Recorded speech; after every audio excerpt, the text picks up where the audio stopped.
for joining us. This is the first of our fall webinar series. At the end, Sarah will summarize the rest of them, and we will have another one in the spring, which we haven't established yet.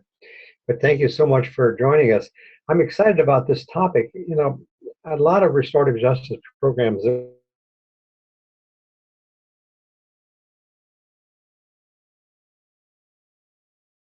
works this, and it's really ideal to get people out of the system entirely. And the model that we're going to see here has been an innovative and creative model that's doing just that. It works with the system, but keeps young people out of the system. And you'll be hearing from two practitioner trainers who are doing this. The primary work is being done in California at this point, but I know that there's material being prepared so that people can do this in other ways, other communities as well. And maybe we'll find out today it's already happening. Yeah, I'm honored to be able to introduce two guests today. Nuri Nustrat is a lawyer. I've known Nuri for a number of years. She, in the past, worked for the Federal Death Penalty Project. We've done worked with a variety of situations and clients and kinds of cases. But today she's working with this kind of programming. She's helping communities across California to implement the kind of programs you're going to be hearing about today. She's also in the last year or so been particularly working on issues around community responses to child sexual abuse. She got her JD from American University and an MA in Ethnic Studies from San Francisco State University. So welcome, Nuri. And Yejide Ankobia, I hope I got that right. If not, you can correct me, Yejide, is also doing this kind of work. She's the Restorative Community Conferencing Program Director for Community Works West in Oakland, California, where she coordinates the kind of programs you're going to be hearing about today. That involves running victim-focused diversion programs that are done in cooperation with the VA's office. Prior to this, she did a lot of work with schools. She was a restorative justice coordinator for Hayward Unified School District. She was a program trainer and consultant with SEEDS program in Berkeley, California. She was Dean of Restorative Discipline and School Culture, I love that, at Castlemont High School in East Oakland. She's been a trainer, a coach. She's also a certified yoga instructor and works at combining yoga and this kind of thing with restorative justice. So if you have time, you can tell us a little bit about that. So I'm going to turn it over to Nuri. As I said, both of them will talk a while, and then you can be sending in your questions all this time, and I will field those questions at the end after their presentations. So Nuri, you're going to start, is that right? Yes. Good. So I am going to share with you, oops, I want to share my screen, oh here. I'm sharing with you all the most boring slides ever. So can you see them, Howard? Yeah, I see a slide here, yeah. Okay, perfect. Okay, so the things that I am going to talk about are, sorry, I didn't know there was animation on these slides.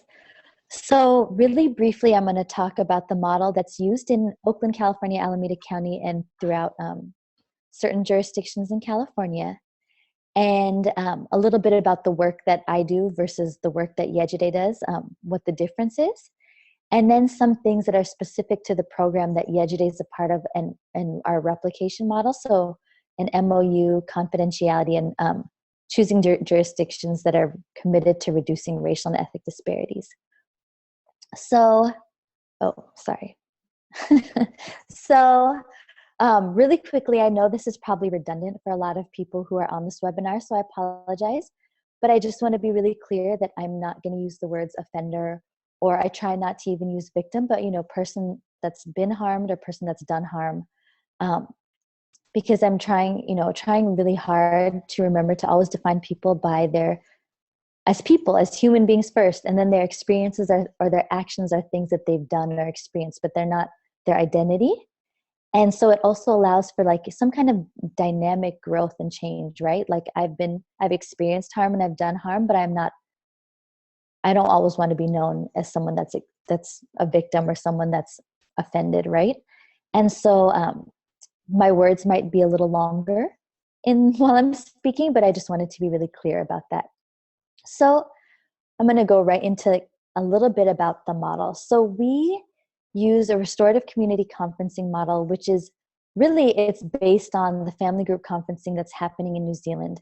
And I'm going to assume that folks know a little bit about that and that you can do research, but I'll say really quickly that basically in New Zealand, Maori children were being incarcerated at disproportionate rates than the other, I don't know what to call them, colonizers' children, the non-Maori population. And so in New Zealand, they came up, basically a family group conferencing is based on Maori medicine and Maori cultural ways of addressing harm. And so New Zealand adopted family group conferencing as their default way, basically, of dealing with all harms except for manslaughter and I think rape. Howard can correct me if I'm wrong. And so the thing that we do in Oakland and are trying to replicate across jurisdictions in California is based on family group conferencing, but it's more secularized, meaning a lot of cultural things are taken out. It is a circle process, but it doesn't have a lot of the things that you might find in family group conferencing, which are very specific to Maori culture, specific to the culture of the folks that are have done the harm or experienced the harm.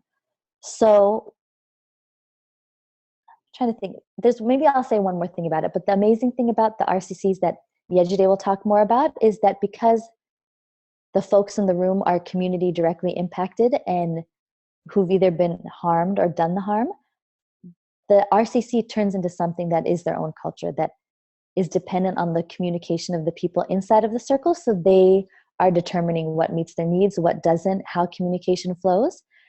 But it doesn't have, we don't come in with kind of any cultural ideas to bring, if that makes sense. So our restorative community conferencing model, which Sujatha Balaga started around 2008 in Oakland, California, has these 5 principles that I'll explain. One is, the first 3 are the restorative justice principles. So the questions that we come in with are, how are you harmed? What do you need? And whose obligation or whose job is it to meet those needs? Sujatha learned a lot from what's happening in New Zealand. And so another major part of our model, I'm going to go to the last point first, is that it's for reducing RED, which is racial and ethnic disparities. So we don't work with any jurisdiction that isn't committed to using this model to reduce the racial and ethnic disparities in our juvenile legal system. And so in Oakland, actually, I don't know if it's in Oakland, but basically there was a school that decided to reduce suspensions. So they implemented restorative justice to reduce the overall number of suspensions. What happened was the number of suspensions went down, but the number of Black young people suspended actually went up. So the suspension rate of white kids went so much down that it reduced the overall rate, but the suspensions of Black kids went up. And so Sujatha learned from that and from a lot of other things that if reducing racial and ethnic disparities isn't actually stated, that racism can actually continue to happen. Trying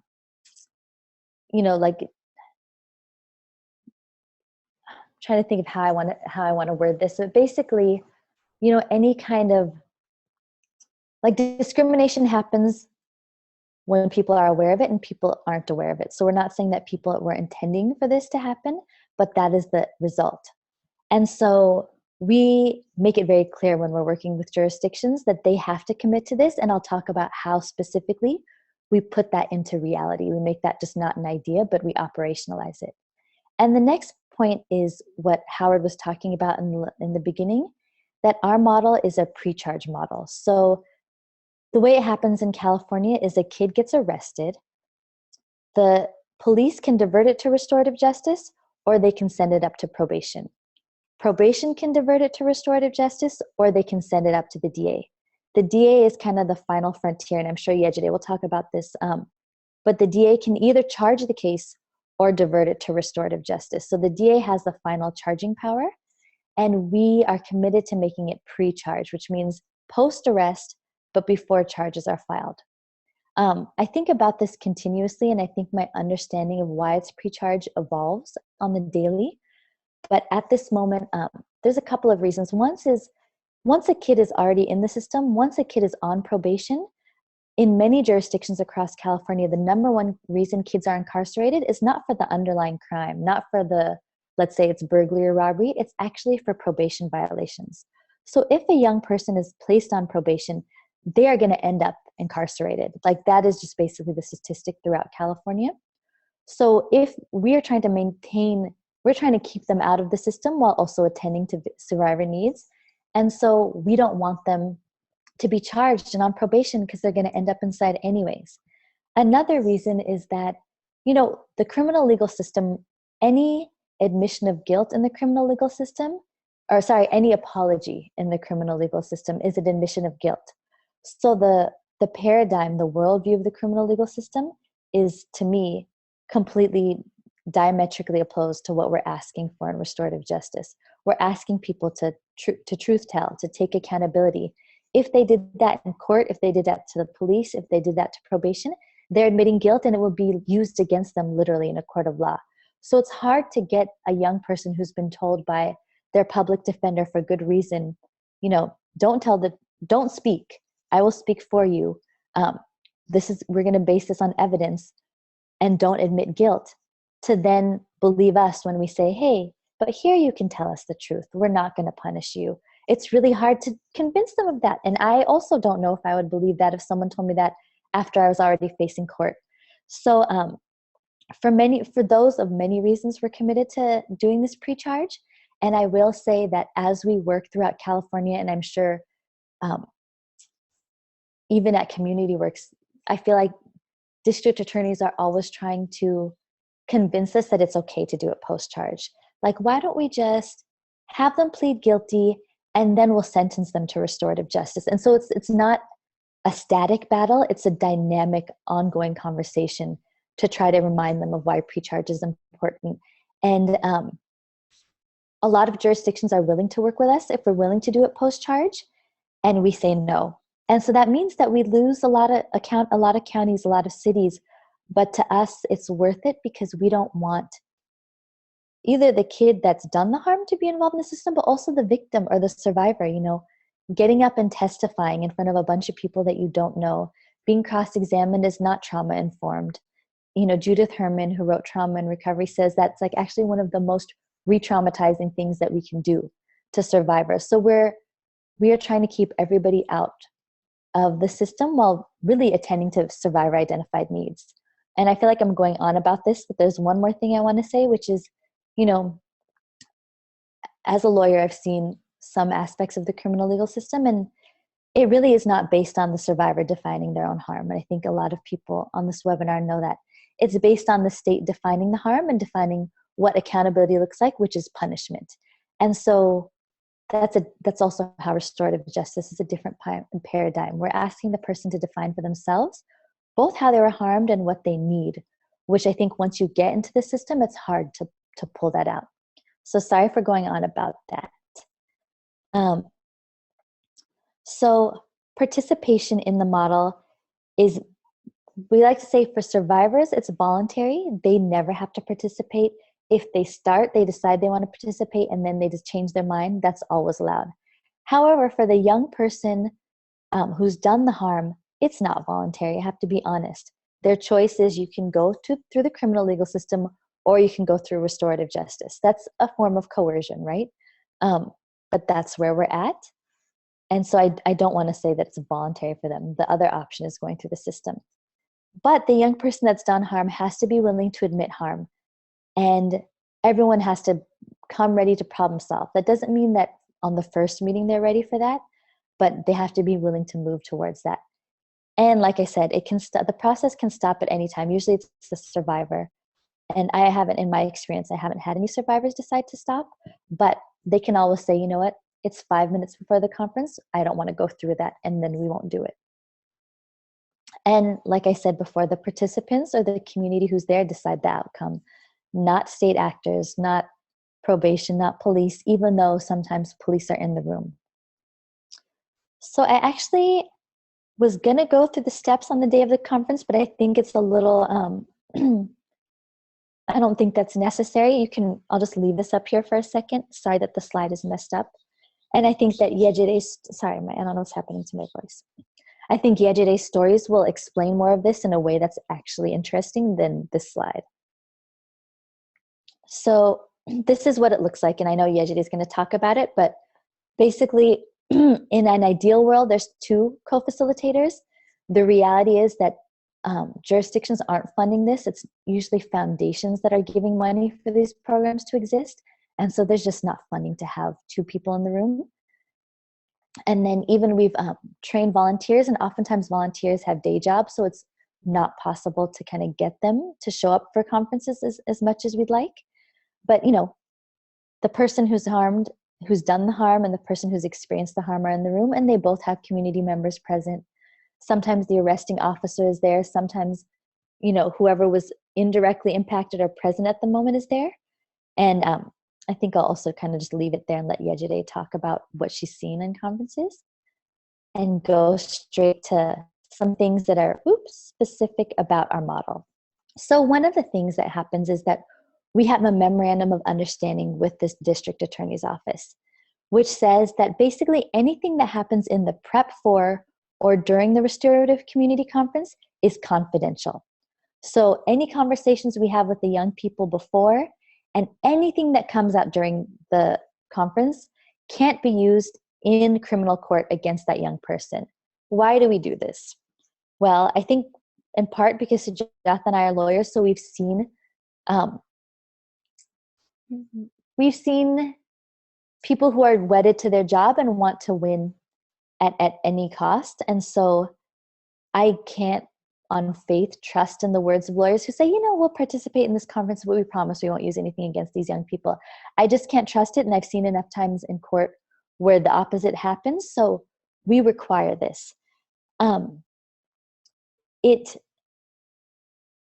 also, I think, I believe in informed consent. So when we're telling young people the risks and survivors the risks of participating, I want to tell them everything. And so if I was to tell them, you know, you can say the whole truth here, but there's a chance that it might be used in court against you, people are not going to tell the truth.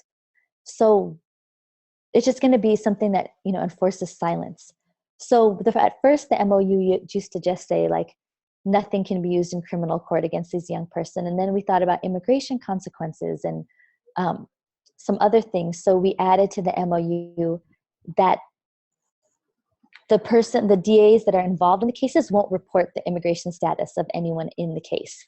So because these are cases in the state of California and immigration is federal law, we have no control over the feds, basically, is what I'm saying. So we just are asking that the people who participate in these conferences, the DA and any law enforcement, won't report the immigration status of anyone to in the feds. We can't say that the feds, if they find out something, won't do anything about it.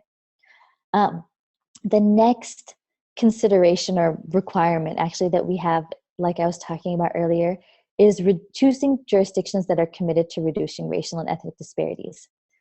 So me and Sujatha and our team, Ashley and some new folks, we go around trying to convince district attorneys, probation, police, public defenders to start these programs and sit with community and find out what they need these programs to look like. And so community is often very clear that they want racial and ethnic disparities to be reduced. With DAs and probation, some are aware and some are not. But we keep pushing, and honestly, in a lot of these conversations, like, a lot of stuff comes up. People say a lot of things that is racist, that is classist. And so we try to build community with these folks and move them to a place where they understand why this is important. But to go from understanding that it's important to actually operationalizing it or making it happen, we do some specific things. So we have people run the data of that county. And in the county, they have to say, okay, let's say, you know, kids of color are being disproportionately incarcerated from this zip code. Then we ask them, please send cases from this zip code. Those are the ones you're going to divert, are cases from that zip code. Or they'll analyze their crimes. So they say, you know, in this area, kids of color are disproportionately incarcerated for burglary, car theft. then we say, then you have to pick those crimes, and those are the crimes for which that you're going to divert to the program. And so that goes to my next, and I think it's my final point, is that we also ask that people choose higher level crimes. Often people want to use restorative justice or RCC for diversion, for graffiti, vandalism, things like that, that they wouldn't already, like if the kid was to go through the system, they wouldn't be incarcerating them for that. So we're saying, you know what? Only send us crimes for which you would incarcerate young people or you would place them on probation. Because, you know, like I said, if they're on probation, they're likely to go back into the system. Don't send us crimes that if they went through your system, they would have gotten diversion anyways. And so the program is really to reduce, like I said, racial and ethnic disparities in the criminal legal system, make sure that young people aren't incarcerated, and make sure that survivors don't have to go through the court system. So you have to pick crimes that you would actually have sent to court, or the kid would have ended up incarcerated or on probation. And so, you know, a lot of jurisdictions try to push back on this, don't want this. And it's an ongoing dynamic conversation where we eventually move to a place where they're willing to start with the smallest crimes, like their lowest level crimes that they would incarcerate someone for. Then once they see that it works, they're willing to pick higher crimes. And I think Yejide's program is kind of the model for them, you know, gaining a lot of trust with systems partners and now doing crimes that I don't think we ever imagined happening in the beginning. So I hope I didn't talk over. I'm going to pass it to Yejide, and I apologize that was just kind of a lot of information. Thank you, Nuri. Thanks so much for covering so much of what I would have spoken about, a lot of the underlying kind of foundational information that is so important to the work. So that was super helpful. Thank you for that. And I just want to say that I'm happy to be here this afternoon, but that I am a little under the weather. So I am going to try to not cough too much, but if I do, please excuse me. But I was determined to participate and really happy to be here. So we're just going to go through the slides. A lot of the things that Nuri already covered, I was going to cover. So for instance, this piece, we already kind of have a running definition of RCCs, and that the model that they're based on and the model that we're using for the Restorative Community Conferences is based on the family group conferencing model of New Zealand. So here at Community Works, we've been holding this program since Sujatha left it with us in about, I think it was about 2011. And I think I'll start by just saying, because Nuri alluded to it a little bit a moment ago, that in the beginning there were some challenges with getting the kinds of cases that actually best fit this model. And I think a lot of that had to do with this being a fairly new and untried practice, something that the DA and probation were not familiar with. And so the work that happened before I came on board, and I've been here about 2.5 years, was really critical in establishing trust and in kind of holding them accountable to the agreements that were established through the MOU, but also them holding us accountable in terms of us doing what we said we would do with the cases. And so I think a lot of the success that we're seeing now definitely started with the foundation that was laid early on. And then I came on board and have been able to continue to build on the relationships that had been established. And so I've been very grateful for that, and we're doing very well with the program. So the RCC goals, Nuri again touched on a lot of these, but I'll just say that a lot of what we try to do is, when we talk about the work that we're doing in our meetings here in the office, there are conversations that we have around how to keep youth in communities where they are actually assets, where their gifts and their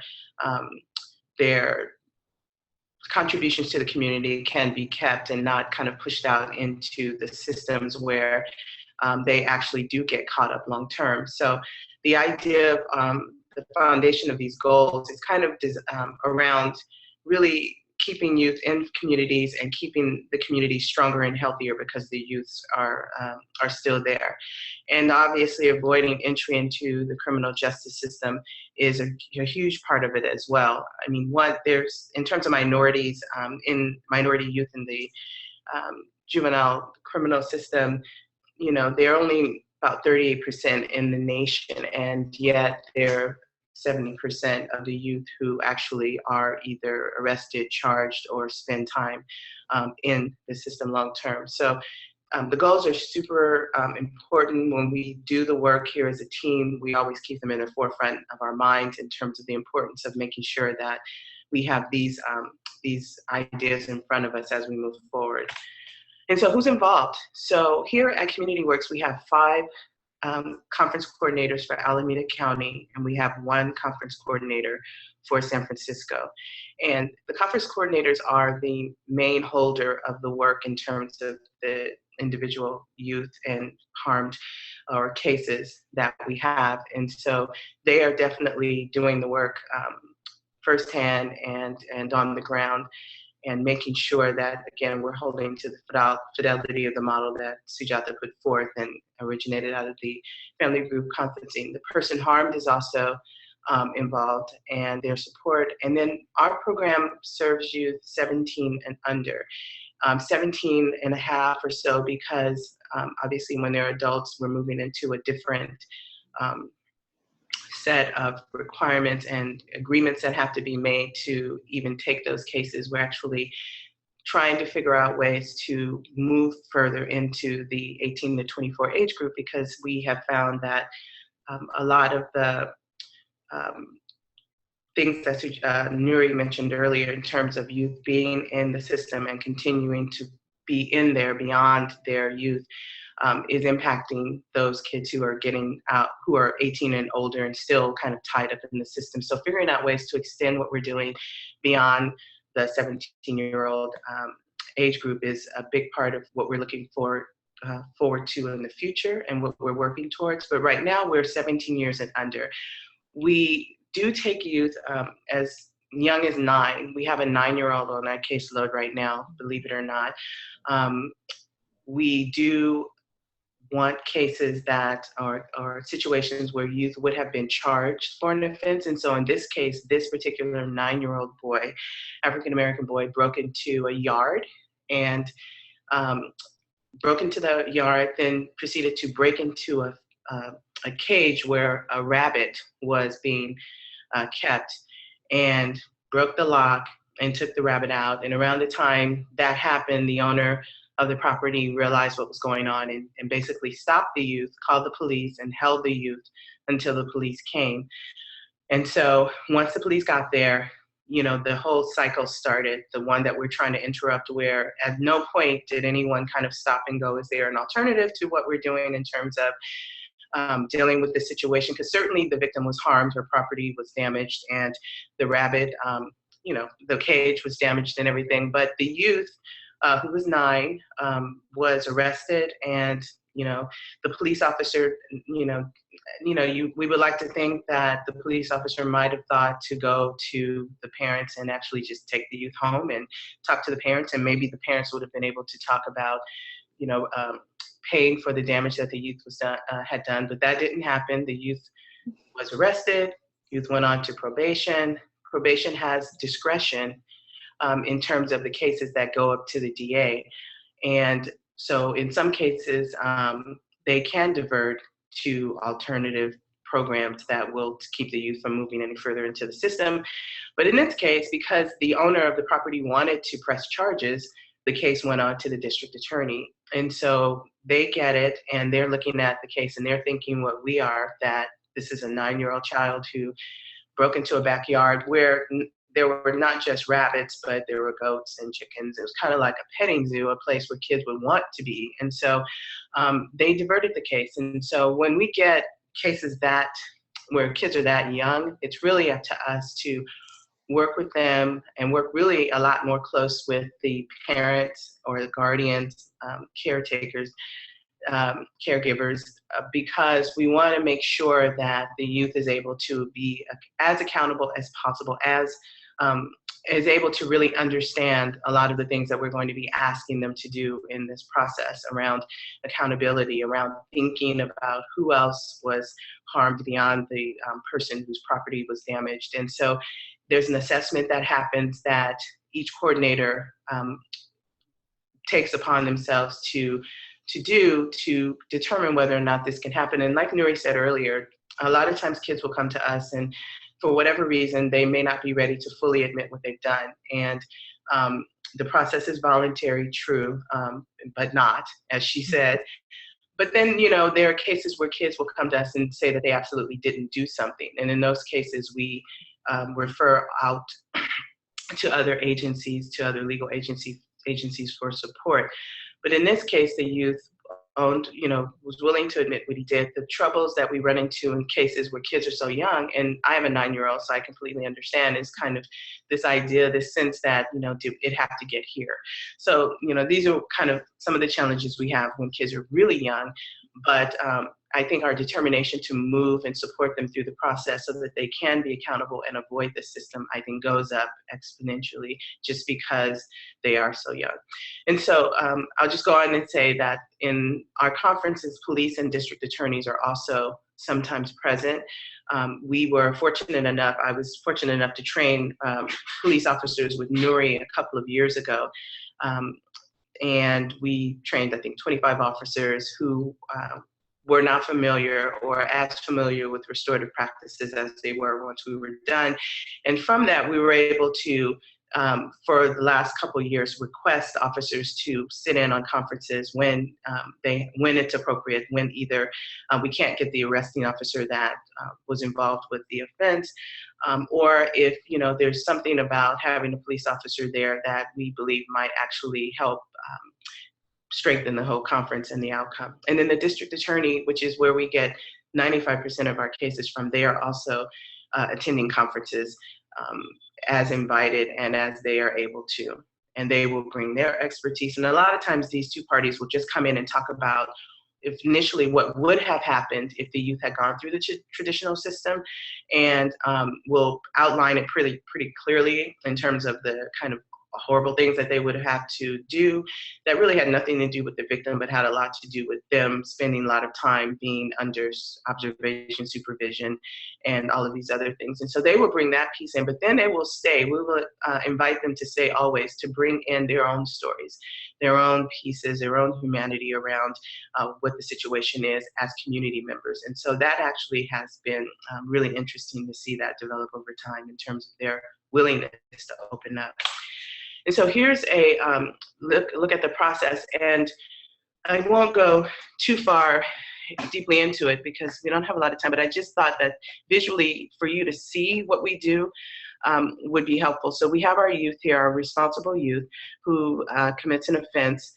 They're arrested. And what happens at that point, as we said, is that probation has discretion to divert the case. Usually if it's a lower level case, we have found that they will divert the case. Sometimes, though, they will send cases to us. We're getting a small but growing number of cases from probation. And if they do, then this line here diverts it to us, and we begin the restorative community conference process.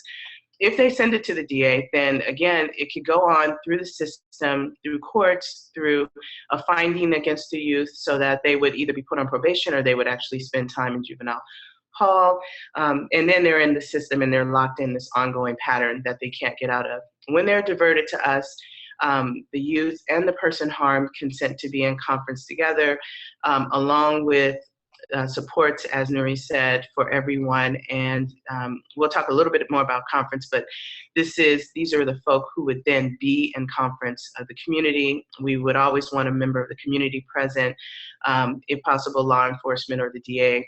We would want the responsible youth, their family, the person harmed, and then support for the person harmed. There's this idea, these conferences are very facilitated in that the coordinators have already explained kind of the order of things to those who are going to be present, so people come in understanding what this space is going to look like. So there's a comfort that can be had in knowing that what to expect to the extent that they know, because most people haven't sat in circle or done this before. So we try to give them a heads up on what it is that they might experience and everything. And so here, we want to make sure that everyone who is present, the youth and the person harmed particularly, that they have a support person there. So we don't go to conference if the youth doesn't have a support person.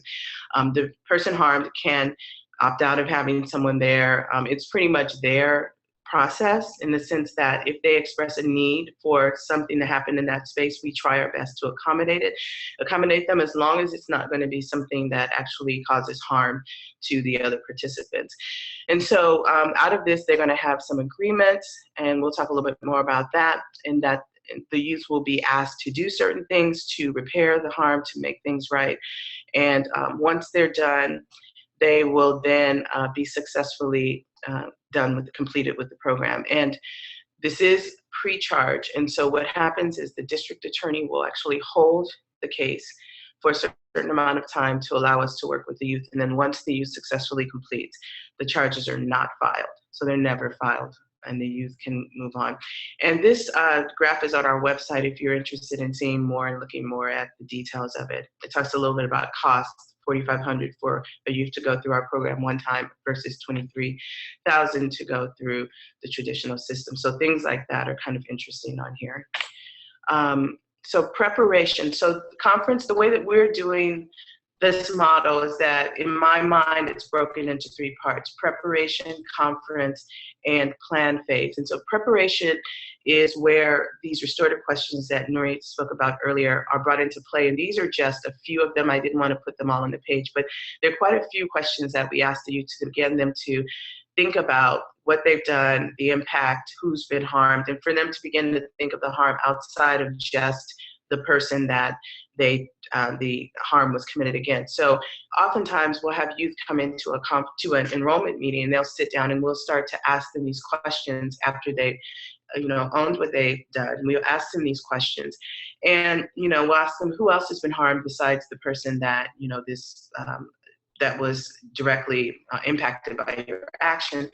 And they'll be searching for an answer, and next to them their mother will be crying, or their mother will be so angry, and we're sitting there pointing, thinking your mom is, obviously someone that's been harmed, or your dad or your uncle. But young people, they're not thinking about those sorts of things. A lot of us aren't.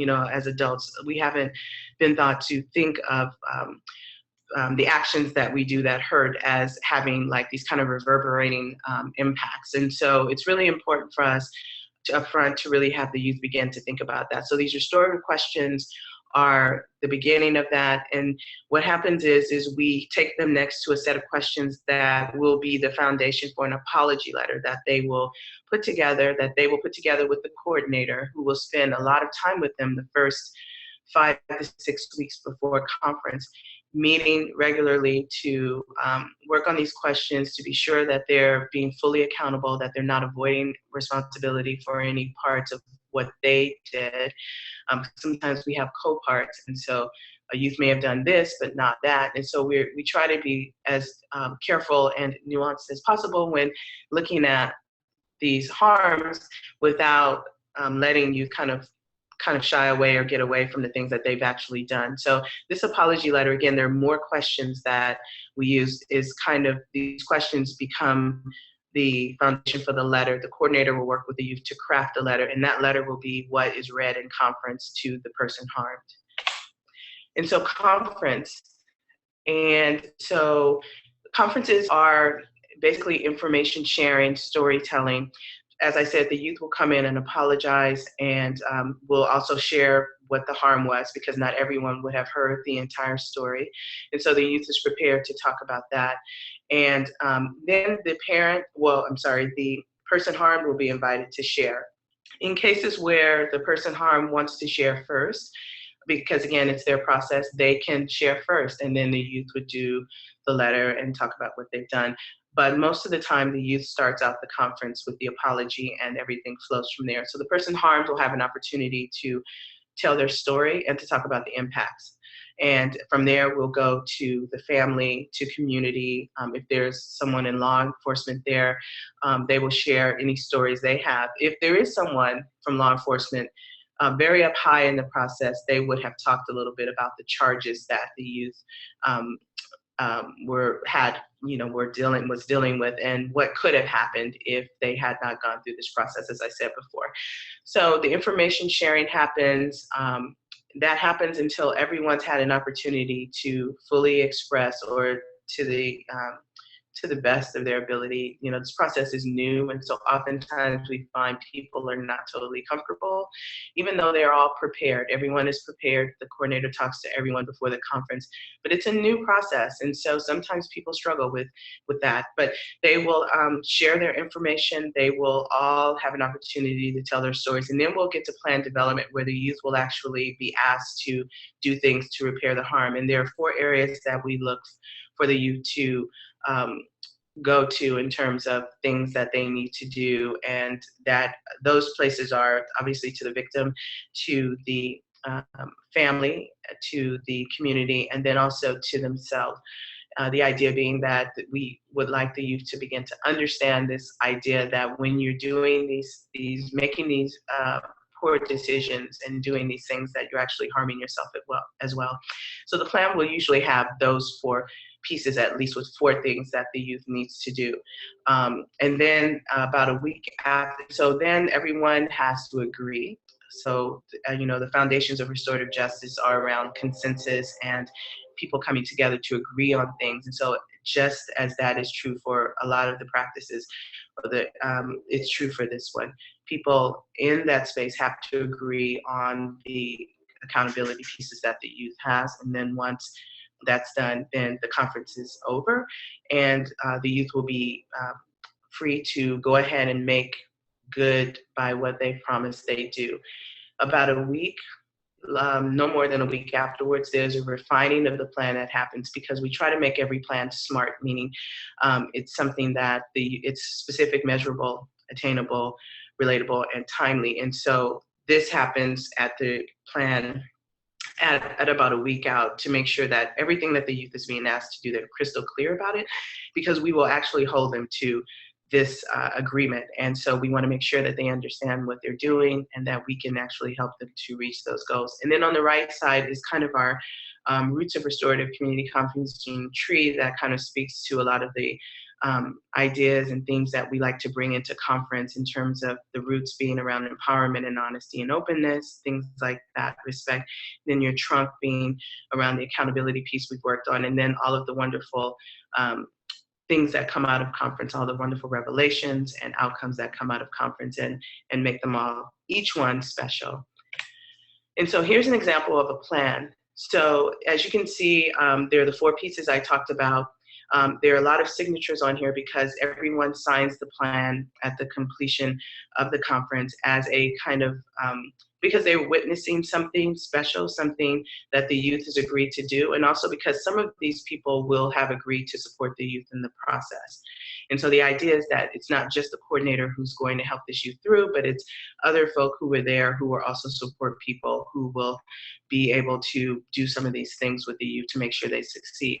This particular plan is interesting because the youth here was one of 5 co-parts we had who pulled a fire alarm at their school. And this had happened multiple times. And on this time, they pulled the fire alarm. It was a false alarm. The police came. And because this youth had something in his text messages around, you know, let's do this, or it's a go, or something that indicated that he was kind of maybe the person that was at the lead of the whole thing, he was the main focus of this conference. And so at this conference, there was the youth and his family, but there was also the school was there. And so there was a teacher there from this, who teaches special needs kids. And then there was also a assistant fire chief there.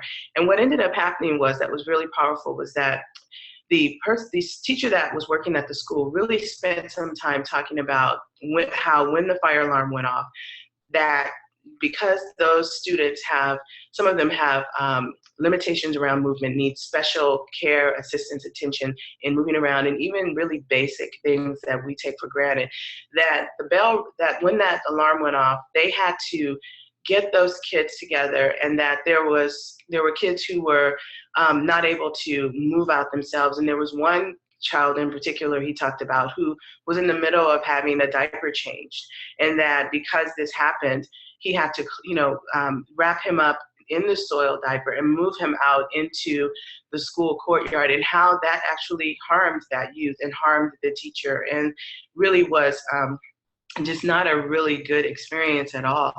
And so that was really impactful. And then the other thing that was really powerful about this conference is that the assistant police fire chief came, and he talked about how on that day of this conference, he had gotten a letter from a young man who 20 years ago, the assistant fire chief had responded to a call at this young man's grandfather's house, and that the young man's grandfather had been in the middle of having a heart attack, and that he had been able to save his life.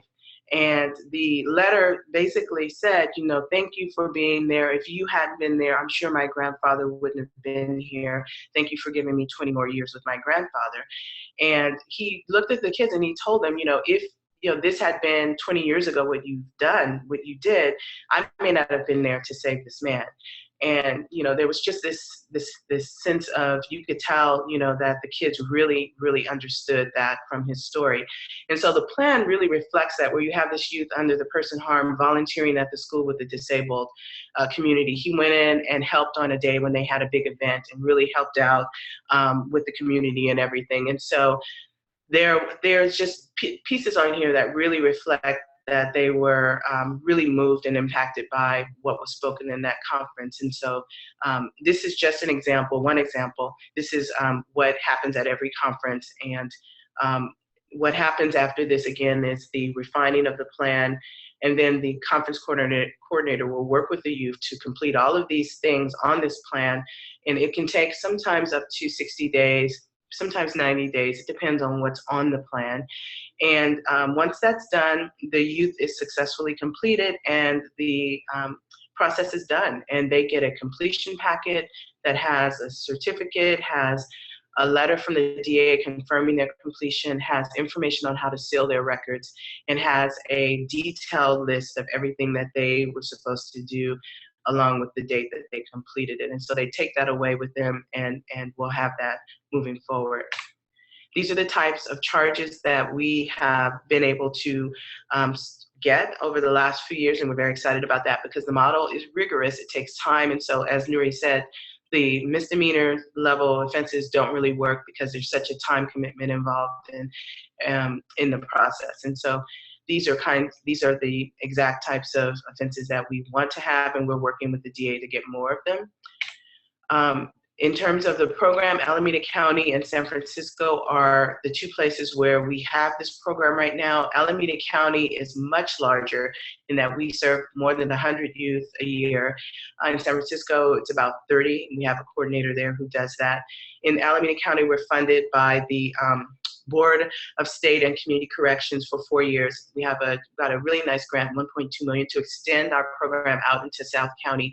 And then this year, for the first time, we also were able to get on the Measure Z violence prevention funds for the city of Oakland. So these are kinds of, this is just basically the kind of some of the things that Nuri touched on. One thing I will say that surrogates are, I didn't talk about them, but in cases where victims do not want to participate or the persons harmed do not want to participate, we will use a surrogate. And so we have persons harmed involved in conference about 35% of the time. We have and continue to look and search to be better at engaging people who have had these things happen to them to come into this process. It's very new, and we're trying different ways to get them to actually come in and participate. But for those who do, 98, 99% of them would do it again or recommend it to a friend. And so it is something that we feel could be extremely valuable to more of the community if we are able, and when we are able, to actually engage more victims. But we use surrogates, and those are people who've experienced the same or similar harm. They will come in and sit and tell their story. They will listen to the youth. They will participate in the plan, detailed and everything, and in the making of the plan, and they will essentially be the victim, the person harmed in that space.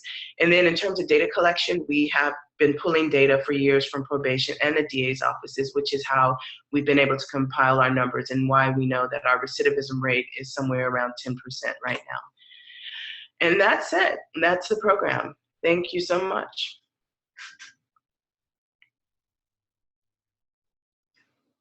That's great. That's really helpful. Could you, there's a number of questions here, but Is there any other, you've had some other kind of research results, haven't you? Or those are your main indicators so far? Are you talking about the numbers from probation and the DA? Well, just whatever research you have about your programs. We have had a report that is going to be issued through Impact Justice, and that is something that we're waiting on. That will actually, it's a evaluation of the program. It's a look at what we've been doing in a kind of a snapshot of a couple of years to look at effectiveness and everything over that time period. So we're expecting that to come out at some point soon. So that would be the more recent information and data that we would have coming out. And preliminarily, there's a 20 percentage point, which is different than percent, which I don't totally understand, but there's a 20 percentage point drop in recidivism or reoffense for young people that go through Yejide's program versus kids that go through the criminal legal system for similar crimes. So there's way less reoffenses. Yeah, that's an impressive figure. And the satisfaction figures are very, very encouraging. Let me start with some of these questions for you. One question comes from someone in California who says she's in a county that is number 1 and 2 in position for sending highest counties for sending people to prison. And their organization does have a relationship to do restorative justice services with probation. But she's asking, for one thing, more advice about how you get law enforcement and judges and DAs and others to cooperate with us. Anything more you can say about that would be helpful.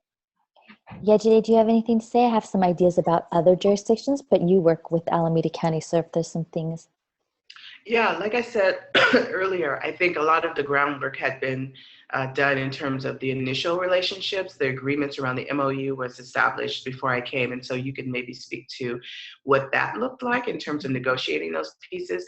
I think long-term, what has been helpful and successful for us is that we are very consistent in terms of being true to what the model is. So what we agreed to initially in those MOUs and how the program was presented and the outcomes that we've had, I think have all contributed to this growing comfort from the DA and probation with giving us cases. A lot of it really is relationship building, going in and listening to them and listening to some of the things that they are afraid, that they have fear around and they're concerned about, and really trying to address those things without compromising the program.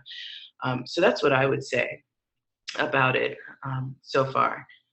Yejide's absolutely right. And so I think I'll talk about the prelude to that, which is, so we're helping different counties across California. And I don't know if they have sent you our email address, but I'm happy to give it out. It happens differently in each county. So in Santa Ana, in Orange County, I'm from Orange County, it's a very conservative, very pro-incarceration place. And so the way it happened there was the community started organizing against incarceration and saying that basically Latino young people were disproportionately incarcerated. And then because of the relationship between arrest and what was formerly known as, now I can't remember the name, but basically arrests were reported to immigration as well. They started organizing around arrests and deportations. And so they got the Burns Institute, which is in Oakland, but does a lot of work throughout California, to find the data on what was happening in their county, publish a report, and they used that report at meetings to do community organizing so that the county or the city government felt so pressured and kind of, in restorative justice, I don't believe in public shaming, but the county felt shamed into doing something. I don't think it was an intrinsic desire of theirs to change this until the report came out and the community came out. So that's one way, is get some data, get other nonprofit folks and other community organizers involved. But in other jurisdictions, sometimes we did a circle training where folks who happened to work in probation came to the circle, saw the power of restorative justice, wanted to do it. Other places, it really is dynamic. Other places, like in San Francisco, the DA is really progressive and wanted it to be done. So it depends. I know this is not super helpful, but it depends on what's happening in the county. In Richmond, California, we started meeting with community groups and finding out who are the people who are the systems partners that might be a little movable. And then we're going to meet with them. Like, who are the ones that are not super conservative, but kind of have a social justice background that might be willing to take this on as their thing. And so if there's folks like that in your county, that might be, worth meeting with them and strategizing with them about how to move it forward. And then, like Yejide said, it's really about community building. So even in Santa Ana, when people were ready, there was a lot of fractured relationships between the community organizers and probation. So we did like a community building healing circle with them to get them to actually realize that they had a lot of the same goals before we decided to even talk about what restorative justice could look like. So I'm happy to talk to you also more about this offline. The referrals issue is always a big issue. And in my experience, the best situations are when you either have an advocate inside who is monitoring cases and sending them, or you have the right to go every week or whatever and look at the cases that are coming in and make a recommendation. It's not always easy to get that permission, but that's often the best way. Somebody asks here, Gesundheit. Do you sometimes invite DAs into the circles, and if so, how do you decide whether to do that or not? We do invite them in. They actually ask. If we don't invite them for a while, they'll call us and say, hey, why haven't you invited us to circle? And so it's usually the same DA. It's interesting. We have a charging DA who we work closely with to, as Howard said, try to kind of rest the cases out that are the ideal ones. But at this point, unfortunately, they still have full discretion over which cases come to us. What I can say is that I do feel like there's a partnership developing, and that there is an easier kind of transition happening in terms of us going in and getting cases and coming out. So they back to the question, they come to conference whenever they can. Their schedule is really busy, and so it's not often that they do, but they do come into conference, and there have been some really powerful experiences having them there, interestingly enough. So, yes. Go ahead, Nuri. I grapple with this question all the time when I think about it being really community-based and community having the wisdom. And so I just question why in my head, not that community work shouldn't be doing that, but I just question on a philosophical kind of basis why we ask police and DA. And like, one of the things I think is that seeing it happen in a different way, seeing that community has the wisdom to resolve its problems actually is transformative for the systems partners that come. And so for me, it's kind of a political thing. It's like I want them to keep the program going. So they come, they see it's transformative, they trust it, and then they send more cases. I don't think that's satisfactory to me, because I'm like, well, should they even be there, when we're thinking if this is really about the community?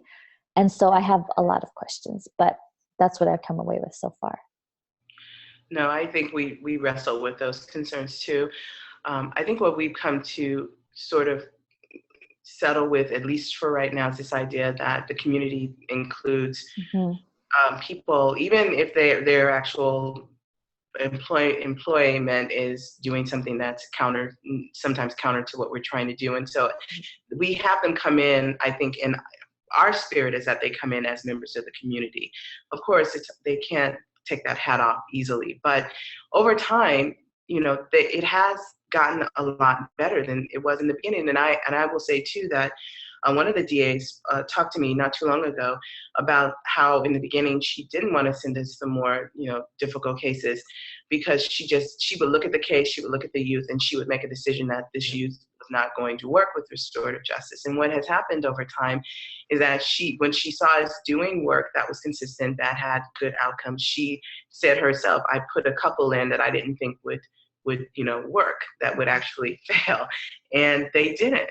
And from that, she kind of has, changed her mind about this practice and the potential for it to actually be successful with youth who are really, you know, a little bit deeper in terms of the things that they're doing that are harmful. So it's really, it is a challenge with the work on how close are you with, you know, these systems that are really part of the problem, but there are people in those systems that are that we can help, you know, change the hearts and minds of. And that's, I think, how we look at it. It's like we have to look inside and see the people and go, okay, you know, we need to, you know, connect and let them see this, because we all know restorative justice is really powerful. And once people get in circle, you know, a lot of times that's it. They're kind of sold to a certain degree. So it's been okay having them there.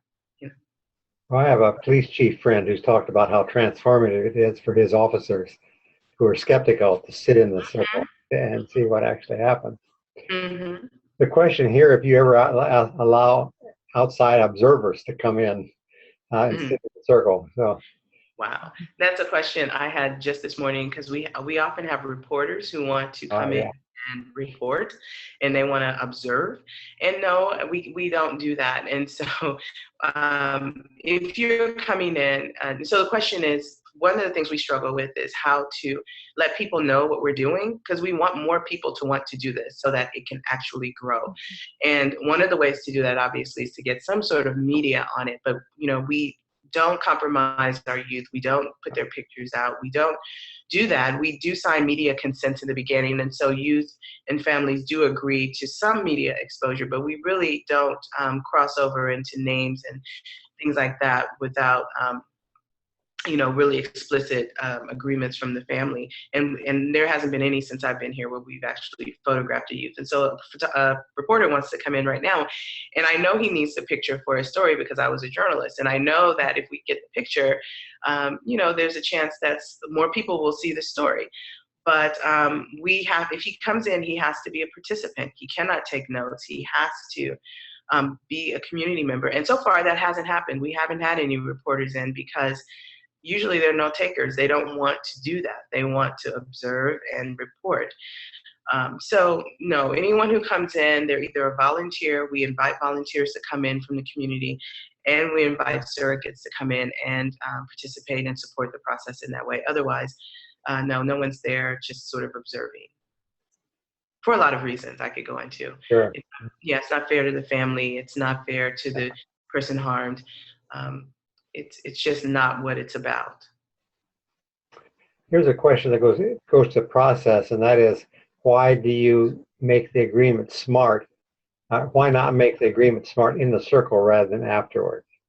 You talked about a meeting a week later where you make it smart. Why not do that in the circle? I think if I understand the question. Yeah, so sometimes, and Nuri, you can maybe speak to originally, because this was part of the original, the way the model was presented, and we pretty much follow it. But what we have found in practicing is that sometimes, you know, the circles a lot of things can happen in circles where people are experiencing a lot of feelings and emotions about what's going on. And so a lot of time may be spent allowing that to come up to the top for people to express and to have these moments that can be transformative. Conferences are just 2 hours, and you know, I know it sounds like a long time, but it really isn't. You get in there, and once people start talking and they know that it's okay to share and talk, a lot of times people will talk for a while, and that's fine. But then when we get to certain parts, we may have to, you know, just get to kind of the bare bones of the thing and then move forward to the refinement a week later. So there are times when we can make it more specific during conference, but I think what that week out holding of an appointment is to make sure that the youth to really connect back with the youth, to make sure that they are, number one, still on board 100% with what they said they do, and to really help them to get the support that they need. Sometimes there's an ask that the youth do something like volunteer at a community center where their youth are, and maybe the youth doesn't have a center that they know they can go to. So in that week's time, there can be time for the coordinator to help the youth by doing a little research, or for the youth, him or herself, to do the research, to find a place. And then you come back and check in and make sure that that's going to work. So sometimes there are asks in conference that you can ask in that moment, but maybe a little bit more needs to be done in fleshing out what that can actually look like. And then you kind of come back a week later to make sure that everything is set and the youth really understands what's being asked of them. I know from my experience that follow-up and monitoring is absolutely critical to that success. There's a question here. How do you address drug and alcohol charges? Now, I don't know if you're handling drug and alcohol charges, but many times there are going to be probably drug and alcohol involved in the cases. Right. So not in the sense that a youth was intoxicated and that was the cause for the harm that was done. We do get youth in the program who are experiencing from what we can determine some sort of dependency on drug and alcohol. And so what we try to do is we try to have a robust kind of support team of partner organizations in the community that we can go to when these things kind of come up. They kind of come up organically. We don't always assess, we don't always look for those things, but they come up. And so we try to provide additional supports where we can. But in terms of, we have in the past gotten some cases a while back, not so much lately, where youth were in possession of a substance and they're, but not so much with the intent to sell. So to me, there's the difference between it kind of becoming a very serious offense and one where they just had marijuana or had something on them. So we haven't really had a lot of cases where, drugs and alcohol were, whatever the offense was, it actually rose to the level of a felony. And just something, I think one of the things that's a shortcoming on my part is so for drug use, to me, the harm it's not something that should be resolved at this moment through restorative justice, in my personal opinion, because, there's this Dr. Gabor Mate that talks about, addiction or someone experiencing addiction. Addiction is not actually the problem. Addiction is a symptom of the problem. The problem is the trauma that folks are trying to cope with through, medicating themselves. And in my family experience, that's been totally true. And so the accountability of who's been harmed when it comes to being addicted, I think is a question that I personally haven't grappled with. Is it the person themselves and their family, but what's the harm? But when it comes to, I know there's been a few cases where kids have been selling drugs on school campus and the school community talks about how they're harmed. But I think one of the shortcomings, to be really transparent about, at least as I go around trying to help people replicate this model, is, what do we do? Where is the place for folks who are experiencing addiction? Where is the place for folks who might have different cognitive impairments and mental health issues? And what does accountability look like in cases where people maybe are experiencing those on a really, really large level? And what does accountability look like in a way that doesn't re-traumatize victims, but also is attentive to the person where they're at? And I don't think that I've come up with any answers. I was talking to a friend who is a therapist the other day about how, what does accountability look like in cases like that, and how to really, really support everyone's needs in those cases. And so I think that's an area for growth that I would love to hear folks' thoughts on in the future. I know some conferences include a plan for the offender to get treatment or whatever needed as part of the agreement. But Yeah. we got a number of questions here, so I'm going to keep going. There's one from a lawyer in the Bay Area who's very thankful for this informative presentation. He's asking, with a full-time job, looking to transition into this kind of work, what are your recommendations to start getting actively involved? Well, I was a lawyer. Well, I didn't really actually practice law, but I was doing legal kind of stuff, and I found restorative justice. So I wrote to Sujatha, which I wouldn't recommend because her email is inundated, but I just went to a lot of trainings. Like, there's a lot in the Bay Area. Ranjitham or Rita Alfred offers a lot. What's Tyrone? Circle Up ED in the Bay Area offers, I think, a couple a year. Restorative Justice for Oakland Youth does. So I just started going to trainings, and the community is really small. People are really awesome. And folks, I know at least when I was looking, there was opportunities to volunteer at RJoy. I don't know if that's still true, but go to trainings, read books. I don't know if Yejide's been in this for a long time, so she probably has some more concrete ideas than that. No, I think you're right. I think when you said go to trainings, I thought, that's what I've told people to do too, because the community is small, and that's where you meet people and you hear about things that are happening. And because the community is small, and I don't know that there's a lot of work. I feel like there are more people who want to do the work than there's actually work right now. I feel like being in the community, getting to know what's going on, volunteering. We've taken volunteers here. I haven't had volunteers transition into my program, but Community Works has taken volunteers who have transitioned in, and I would not be opposed to that.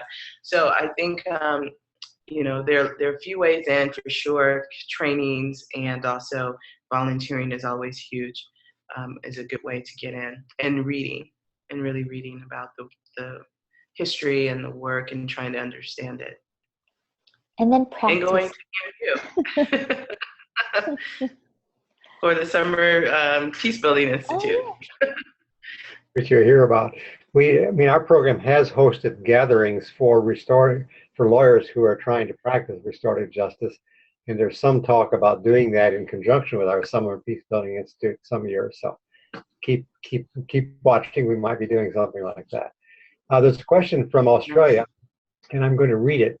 Wondering if either programs talked about today involve members from young people's cultural communities in the RJ process. If so, how is this done? And has this been a positive addition to the process? Does that question compute for you? Not for me. Do you want to take a Okay. go at it? And then I think I might be understanding it differently, but I think maybe I didn't do a good job explaining in the beginning. So basically, all of the community members that are present in the circle are people chosen by the people in the circle. So the young person that's done the harm, if they're lucky enough to have family, the family comes, and then their supporters come. And same for the survivor. So it is actually always people. I'm going to define culture maybe not by ethnicity or race, but by community in this way.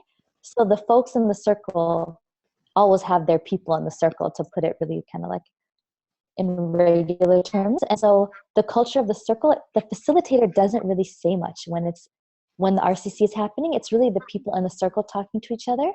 So that makes it more dynamic. It makes it more attentive to, and actually the culture of the circle is really created by the people in the circle. So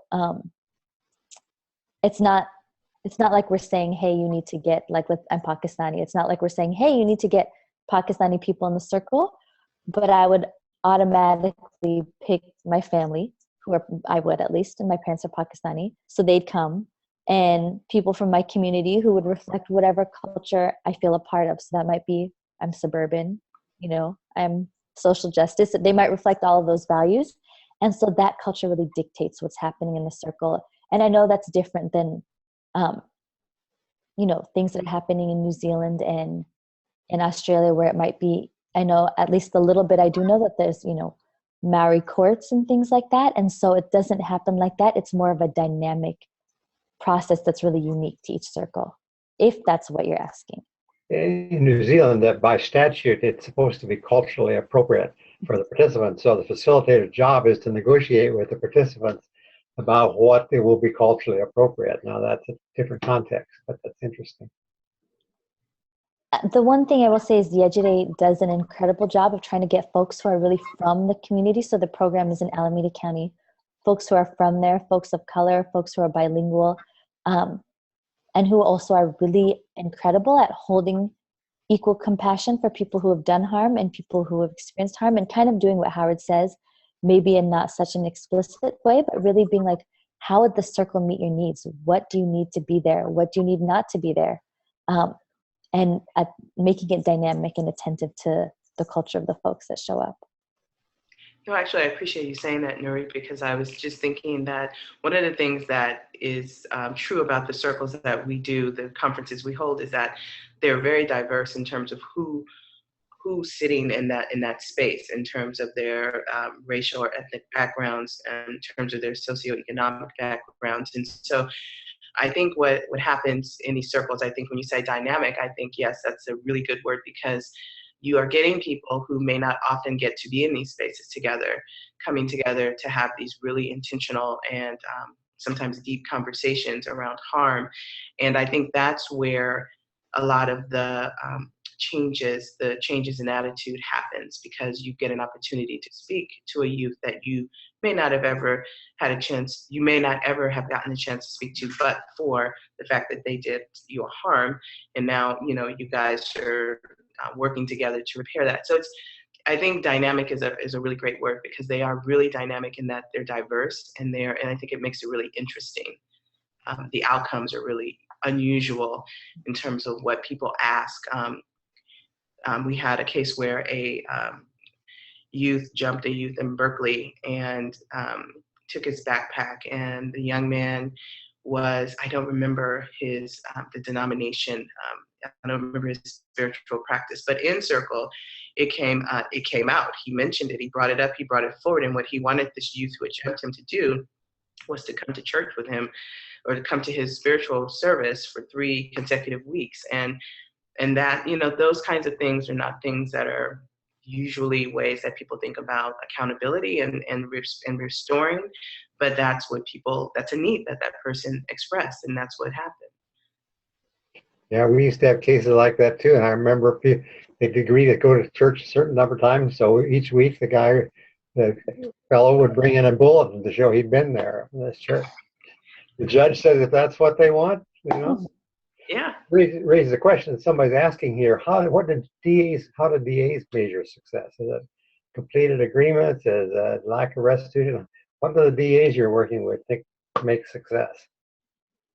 How do they measure success? What do they think makes a successful conference from a DA's? That's from a DA's.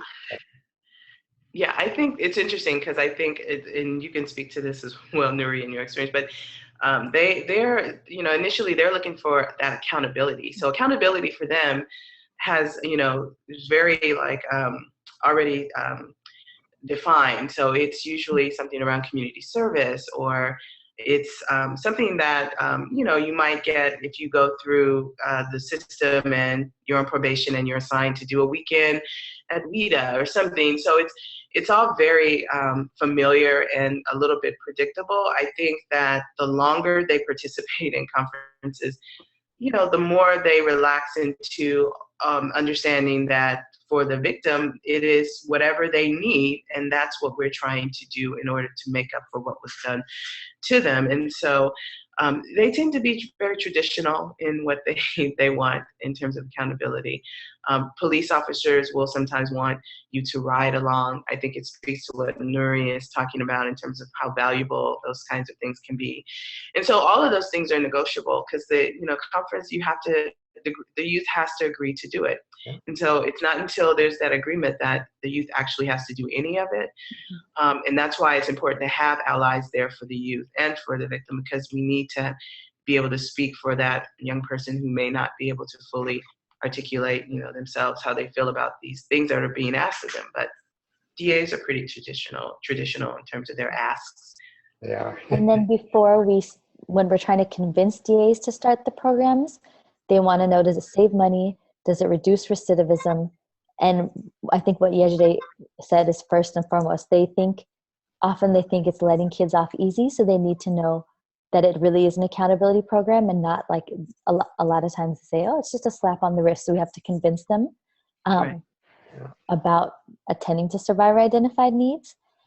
And that is often a hard discussion, but it happens. Well, we're getting close to the end here, and we're winding down on questions. There's one person asking if your contact information, your emails are going to be available. If they are, you could either just put them in the chat window now, or we can attach it to the webinar when we post it. You'll have to decide how much mail you want to get or how many contacts you want to get. But that's a question somebody's asked here. Okay, I'll put mine in the chat window. Yeah, I'll do mine after yours. That's fine. All right, good. And a number of people are saying things like, brilliant, thank you for providing such expert and seasoned facilitators with such current and relevant information. So good for you. Good, thank Yeah. you. Thank you for attending. Yes, yes. I'm going to turn it over to Sarah now to tell us a little about what's coming up, and then I'll come back at the end for a few words. Thank you, Howard. So let's get this going. There we go. Okay, so we just have a few announcements here, but I'll start by introducing myself. My name is Sarah King, and I'm a graduate student here at the Center for Justice and Peace Building in Harrisonburg, Virginia. I work as a graduate assistant for the Zehr Institute, and like I said before, I have a couple announcements to share with you all. First, we have our upcoming webinars. So on October 19th, we have Restorative Justice, Restorative Theology, and Restorative Church. And Carl and Johanna will be hosting that one with 2 speakers. And then on November 2nd, we will have Making Manna, a story about the failings of the justice system and the victims' efforts to heal, which will also be hosted by Johanna. And then I think our last one of the fall session will be on December 6th with Restorative Justice and the Practice of Law. And Howard will be hosting that one.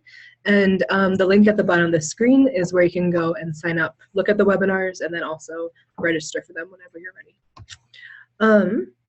So it's not too early to sign up for the Center for Justice and Peace Building's Summer Peace Building Institute for summer 2017, shocking as that might be. SBI is a 4-week intensive during May and June, offering about 20 different courses. So if you're interested in taking an intensive course on restorative justice, there are 3 options listed here that are available, but there are also many more in trauma or group process or facilitation or other topics that might be of interest to you. We also have STAR trainings that are coming up. STAR is Strategies for Trauma Awareness and Resilience. It is a research-based training program that brings together theory and practices from neurobiology, conflict transformation, human security, spirituality, and restorative justice to address the needs of trauma-impacted individuals and communities. This program is great for individuals and organizations whose work brings them into contact with populations dealing with current or historic trauma. As you can see, there are several STAR trainings coming up in this next year that are currently scheduled, and there might be more added to that schedule. There are 4 STAR Level 1 trainings happening. There is one in Minneapolis, Minnesota, which is taking place, 2 in Harrisonburg, and 1 in Lancaster, Pennsylvania. And then 2 STAR Level 2 trainings in Harrisonburg, and then another one, which I think is new, or at least newly created, and it's STAR specifically for K through 12 educators, which I think is exciting. If you're interested in that and want to register, there is a resource at the bottom of the page. We also have a Restorative Justice Graduate Certificate, which is 18 credit hours, and it has equal focus on conflict analysis and practice, restorative justice studies, and electives, which you can pick on your focus on that one. So if you're interested in an educational program but not a full master's degree, we have that option here. We also have a Restorative Justice and Education concentration through our Master's in Education program here at Eastern Mennonite, and there's also a certificate for that. And then we have our Master's in Conflict Transformation, and new as of this fall is a Master's in Restorative Justice. So both of these are practice-based curriculums, and they're ideal for individuals looking to be reflective practitioners within their chosen field. That being said, we do have this new website that was unveiled a few months ago, so please feel free to go and take a look. And this is where you'll find all of our announcements and ways to register for webinars and other events. And that concludes my announcements. So Howard, it is back to you. All right, thank you, Sarah. Thank you, Nuri and Yejide, for this wonderful webinar. It's very, very exciting. And I think the whole model is just so exciting to be diverting kids out of the system entirely. And so this has been very concrete and very helpful. I appreciate it. And to those of you who are on with us, thank you for joining us. Keep an eye out. There will be, before too long, we'll be announcing the spring's webinars. And if you get on the list, then you'll get notified about them. So thank you for joining us, and I hope all have a good evening, or if you're in Australia, I'm not having to figure the time change, but anyway, I hope it's a good day.